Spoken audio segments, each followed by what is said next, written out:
चाचा और उन लोगों को भी हम इनवाइट नहीं कर पाए। वो लोग भी नहीं हम समझ सकते हैं। जूता चोराई से लेके जो भी रस्में हुई हर कोई उसमें शामिल था। वैसे खड़ा है ना, वहाँ देख रहा है मम्मी ठीक है ना, पापा ठीक है, जो उतना अपने माँ बाप का ध्यान रखता है। एक दर्द सा भी ऐसा था हल्का सा कि वो मेरे से बिछड़ रही है क्या, सच में बिछड़ रही है क्या। सबसे पहले तो थैंक यू सो मच, आपने हमारे लिए इतना वक्त निकाला। Thank you. Thank you. हमें भी आपको अच्छा thank you। लगा। हमें भी अच्छा लगा, आप लोग शादी में शामिल हुए और इतनी ग्रैंड शादी हमने भी कभी सोची नहीं थी। ये जो भी हो रहा है वो सब दुगना हो रहा है काम, तो हमें भी बहुत खुशी है और बहुत अच्छे से तरीके से हो गई और आप लोग सब विटनेस बने। Thank you. क्या चल रहा है इस वक्त आप लोगों के दिलो दिमाग में, और जब फेरे लिए जा रहे थे, जब मंत्र हो रहे थे, उस वक्त क्या था दिल में, आंखों में क्या था उस वक्त, आप दोनों की अगर मैं बात कहूँ तो, और बतौर पेरेंट्स क्या फील करते हैं जब बच्चों की शादी होती है? इमोशनल भी होते हैं, खुश भी होते हैं, उस वक्त की अगर फीलिंग्स की अगर मैं बात कहूँ तो जो भी आप शेयर करना चाहें। तो ऐसे ये मौका ही ऐसा है ना कि जब लड़की की शादी होती है तो आँखों में आंसू होते हैं और दिल में खुशी होती है। तो बहुत अच्छा लग रहा था कि इतनी ग्रैंड अविका की शादी हो रही है। बहुत कम लोगों के ऐसे होती है, इतने लोगों के आशीर्वाद मिलेगा, सब लोग उसको देखेंगे तभी। बहुत लोगों दर्शकों ने उसको अपनी बेटी मानी है, तो बहुत अच्छी सी फीलिंग आ रही है। और एक दर्द सा भी ऐसा था हल्का सा कि वो मेरे से बिछड़ रही है क्या, सच में बिछड़ रही है क्या, वो एक फीलिंग आ रही थी। अगर आपकी अगर मैं बात कहूँ तो क्या फील आप कर रहे थे? मैं यही फील कर रहा था एज ए पेरेंट कि जब भी कोई ख्वाब देखता था कि मेरी बेटी की शादी कैसे करूँगा, तो एक ग्रैंड शादी सोची थी मैंने, लेकिन इतनी ग्रैंड कभी नहीं सोची थी। टेलीविज़न पे, वो भी नेशनल टेलीविज़न, और ये इंटरनेशनल जाने वाला है जियो स्टार के थ्रू, तो ये हम लोग के लिए एक बहुत बड़ी बात है। तो खुशी भी उतनी ही थी, अंदर इतने सारे आर्टिस्टों को देख के ऐसा लग रहा था कि सारे लोग अपने परिवार के ही है। वो जूता चोराई से लेके जो भी रस्में हुई हर कोई उसमें शामिल था। बहुत अच्छे तरीके से सब लोगों ने एंजॉय की और मैं थैंक यू कहना चाहूँगा कलर्स का स्पेशली, जिन्होंने एक बड़े भाई के हिसाब से शादी अरेंज करवाई और everything has been done. Producer Nikul ji का, जो दिन रात टच में थे और बता रहे थे कि क्या होने वाला है, कैसे होने वाला है। और इनफैक्ट हम कल रात को भी आए थे ये जानने के लिए कि कैसे तैयारियां चल रही है।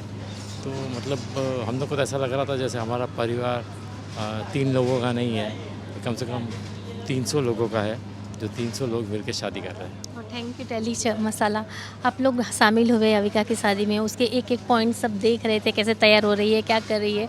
बहुत अच्छा लगता है जब आप हमारी बच्ची को अपनी बच्ची मानते हो। कई सारे लोग जो हैं उनको अभी भी ये लगता है आंटी कि शादी जो है सिर्फ एक शो के लिए है, रियल शादी नहीं है, और शादी कहीं ना कहीं एक स्क्रिप्टेड है। आप लोग का क्या रिएक्शन था जब आप लोग को शादी के बारे में बताया गया कि भाई शो के ऊपर शादी होना है, क्योंकि पहली बार शो आया ये वाला और पहली बार कुछ ऐसा शो के अंदर ऐसा हो रहा है? पहला थॉट आप लोग का क्या था? आप लोग के दिलो दिमाग में सवाल आया था यार कि शो पे करना है शादी, क्यों करना है, शादी करना है तो रियल करो, ऐसे करो, ऐसे कुछ सवाल थे आप लोगों के? यस, अविका ने टेलीविज़न पे और फिल्मों में सब मिला के 20-25 शादियां कर ली है। तो जब ये बात आई कि पति पत्नी पंगा शो मिलने वाला है और उसमें वो लोग चाहते हैं कि अविका के साथ मिलिंद भी शामिल हो, तो हमारा सबसे पहले बात ये था कि वो अभी तक पत्नी पत्नी तो है ही नहीं, तो ये शो में कैसे लेंगे आप लोग। तो बात बात में फिर डिसीजन वहाँ तक पहुँचा कि हम चाहते हैं कि शादी टेलीविज़न शो पे हो जाए। तो घर पे बैठ के डिसाइड हुआ कि चलो एग्री करते हैं, लेकिन कंडीशन यही रहेगा कि शादी जो भी होगी वो हमारे रीति रिवाज से होगी, पंडित जी हमारे होंगे और रस्में सारी जो हम गुजराती फैमिलीज़ में होती है वैसे होगी। और जब वो एग्री हो गए, वो लोग बोला हमको कोई लेना देना नहीं उससे, आप हम पूरा लिबर्टी देते हैं, आप अपना पंडित लाइए और शादी कीजिए।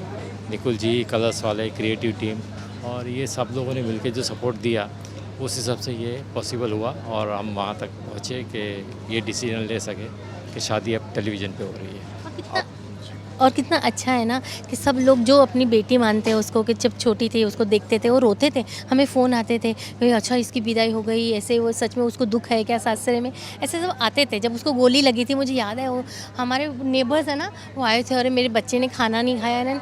तो अब कितना अच्छा फील हो रहा है कि अच्छा वो लोग देखेंगे कि अविका की रियल में शादी हो रही है, एक एक फेरे वो लोग सब देखें। वो इतने अच्छा लग रहा है ना कि कितने आशीर्वाद मिलेंगे अविका को। क्या रिएक्शन आपका था पहला जब आपको बताया गया कि भाई शो के अंदर शादी होगी? कन्फ्यूज़न था, कैसे कर सकते हैं शो में वो कट, रीटेक, वो एक बार अगर चक्कर मारा और फिर से बोला तो चक्कर मारने को, मतलब वो होता है ना कि शायद ऐसे होगा, तो क्योंकि शूटिंग में तो होता है ना कि चलो क्लोज नहीं मिला, सीन नहीं मिला, तो हम लोगों को ऐसा लगा ऐसा तो नहीं होगा। फिर उन्होंने बिठाया, समझाया कि नहीं, आप जैसे होगा ना ऐसे। अच्छा, आज स्टेज पे चल रही थी शादी एंड समथिंग, तो अविका पीछे नहीं गई। अविका ने मतलब वो अच्छा लगता है ऐसे एकदम रियल की शादी, और एकदम रियल में शादी हुई है इसकी, जैसे हम जैसे करते हैं उससे ज़्यादा, बहुत ज़्यादा अच्छी हुई। कुछ रिश्तेदारों के आपके पास में ऐसे फ़ोन आए, कुछ किसी ने पूछा कि भाई शादी हो रही है, ये सिर्फ शो के लिए है या रियल वाली शादी है? कोई मानने को तैयार नहीं है, सबको बताना पड़ता है बोल के कि ये रियल होने वाला है जो भी है, और अपने रीति रिवाज से होने वाला है। और मतलब घर पे पहले ये तो बता दिया था हमने कि अविका ने मिलिंद को पसंद किया है, और शादी हम सोच रहे थे, लेकिन इतनी जल्दी हो जाएगा सब कुछ और शो के अंदर हो जाएगा ये हम लोग ने कभी नहीं सोचा था। तो everything is a surprise for us also. दूसरे को मैं क्या बताऊं, क्या प्रूफ दूं कि ये सच्चाई है कि नहीं, मुझे ही खुद को यकीन नहीं होता कि ऐसा भी होता है कभी। और आज कलर्स वालों ने ये यकीन मेरा जीत लिया है और साबित करके बताया कि टेलीविज़न पे भी रियल शादी हो सकती है। चित्रा जी, आपके पास में क्या फ़ोन्स आए? अगर फ़ोन कॉल की अगर मैं बात कहूँ, रिश्तेदारों की अगर मैसेजेस की अगर मैं बात कहूँ? पहले तो आया, क्यों हमको नहीं बुलाएगी शादी में तू? हम लोगों को तो थोड़े लोग ही लेके जाना था, सेट पे है तो।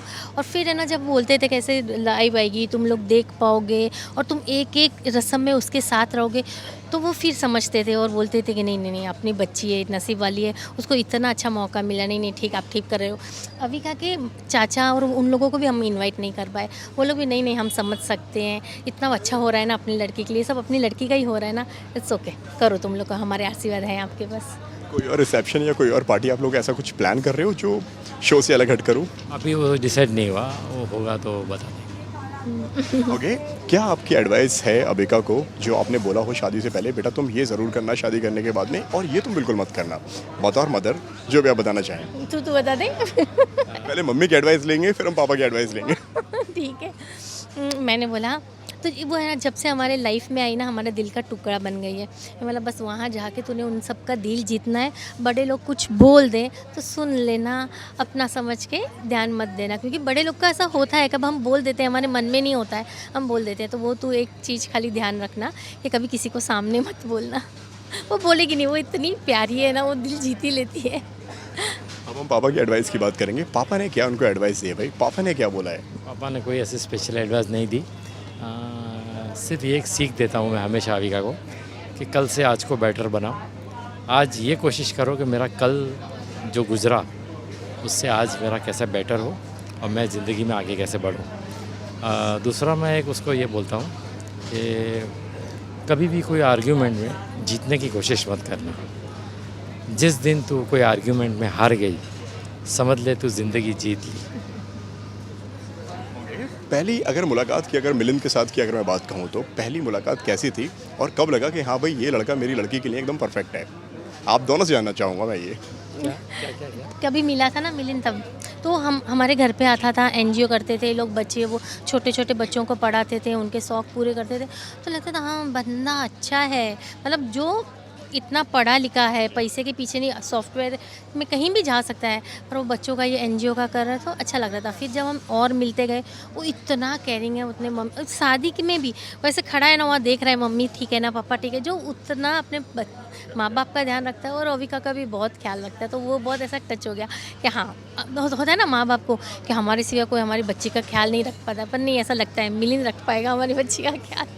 समीर जी, आपकी कैसी पहली मुलाकात थी? जब पहली बार जब मिलिंद आपसे मिले, कैसे मिले वो? क्या उनकी बातें थी जो आपको बहुत ज़्यादा पसंद आ गई कि हाँ भाई ये मेरी बेटी के साथ में शादी के लिए एकदम परफेक्ट लड़का है ये?